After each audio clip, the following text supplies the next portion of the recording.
এখানে করে ঘুমাইতেছে ফাঁক করে চুলের পাশে ঘরের মধ্যে আগুন লাগলে এটা নাক ডাকতে ডাকতে ঘুমাবো। কি রে কি ছিল মেশিন রে কি এইটা? কারা তোমার নাক ডাক আমি শুকাইতেছি, তুই ঘুমা চন্দ্রের ঘুমাতে।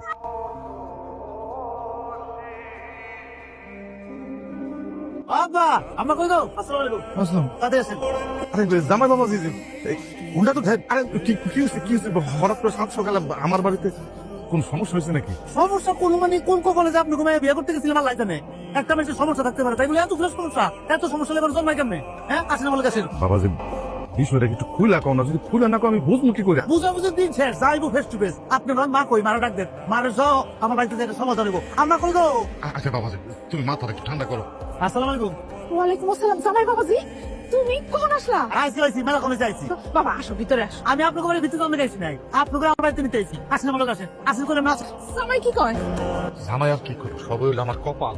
হ্যাঁ দেখো তোমার মাইয়া কোন অঘটন ঘটাইছে। আর এটা কইলে খালি নিজের চোখে দেখবেন না, এর লেগে চাপ করে নিতে। সিনেমা শেষ হয়ে গেলে গল্প লাভ আছে, সিনেমা চলে আসবে, সিনেমা দেওয়া লাগবো। আসেন আমার কাছে। মাইয়ার পজিশন দেখেন কোন জায়গায় ঘুমাইতেছে, আপনাকে গুলো করতে ওই যে আপনার দেখেন আপনার মায়ের দেখেন সিনেমা দেখা মনে পেয়েছি, ওই যে দেখেন সিনেমা কি সুন্দর অভিনয় করতেছে, পাগরের মধ্যে বয়ে ঘুমাইতেছে। আর শ্যালোইন শ্যালোইন চালাইছে, দেখেন কোন কাণ্ড কেন আছে আপনার মেয়ে, দেখেন দেখেন এখন ঘুমাইতেছে। জয়া ও জয়া, আরে কি ঘুমাইতেছে? আরে বিয়াই আপনারা আসেন ঘরে আসেন। আরে ওনাকে ঘরে নিয়ে লেগে রাখছি নাকি? ওনাকে মাইয়া সিনেমা দেখা লেগে ডাকছি। ওই দেখো না তোমার বৌমা কি করতেছে, দাও তোমার ছেলের বউ কোন জায়গায় ঘুমাইতে হোক। ও বৌমা, বৌমা তুমি এমনি ঘুমাইতেছো কেন? এই বউটাকে রাতে ঘুমাইতে দেস তাই না? ও বৌমা, বৌমা কি হয়েছে? ওরে মারে না গো কিছু হয় না, কি কিছু হইব কে? দেখেন দেখেন আপনার মাইয়া চুলার পাশে ঘুমাইতেছে আগুনের পাশে, ওই কিছু হয়েছে কিনা? অল্প লেগে যদি আগুন ধরে নিতে পুড়ে দিত তাহলে কইতো কি তার জামের ঘরে তার জামের লোকজন তার শাড়িতে আগুন ধরে পুড়ে ফেলাইছে।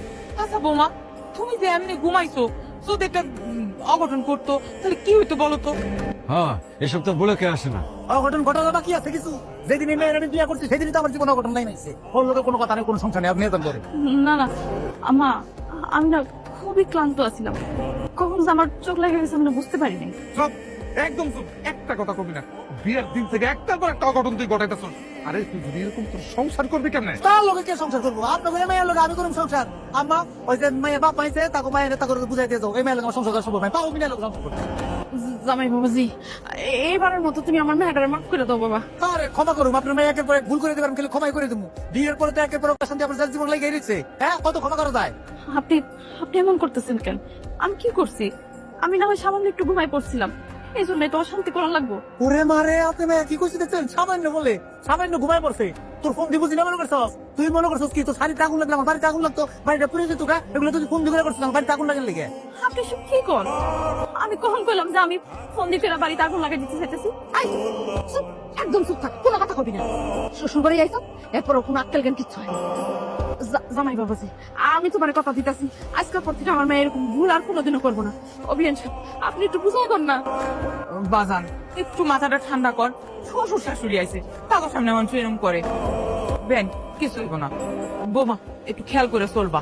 10 দিন সময় দিলাম, 10 দিনের মধ্যে যদি তাকে মায়ের সংশোধন আসে তাহলে ভালো, আর নাহলে কিন্তু আমি মাইয়া কিন্তু আপনার বাড়ি তুলে দিব।